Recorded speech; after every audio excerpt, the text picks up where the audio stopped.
you will learn how to transfer the shake from a moving video to a video shot on a tripod with Premiere. Thus, we give realistic handheld camera movement to fixed videos. We have our project open. Let me show you the videos first. Here is a video that doesn't shake, and here is a handheld video. Now, I'm going to try to show you how to transfer the shakes in this video to this side. First of all, I take the shaking video and put it on top of the other video.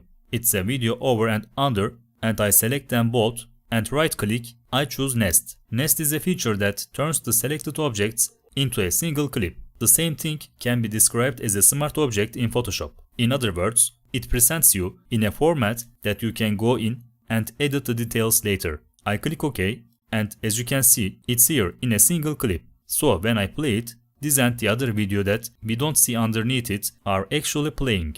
Here is the way we will follow. I open the effect panel. If you don't see the effect panel, you can open this panel by activating it with the effect options under the window.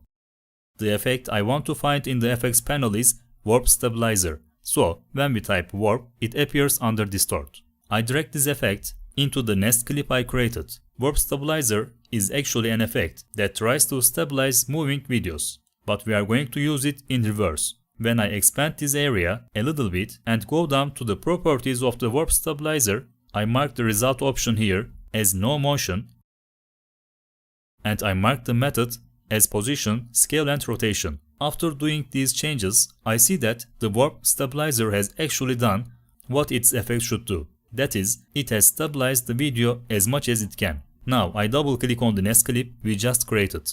How we can enter the detail of the smart object and intervene in the same way. We can enter the nest and intervene in its content. Since we just sent the Warp Stabilizer to the previous Nest clip, we can't see that effect here. I select the top clip and delete it, leaving only the static video at the bottom. Now I'm going to back to the sequence that I just did. So I'm opening this sequence. The first sequence that I opened. I come to this one, I rewind the video and play it back. Look the result.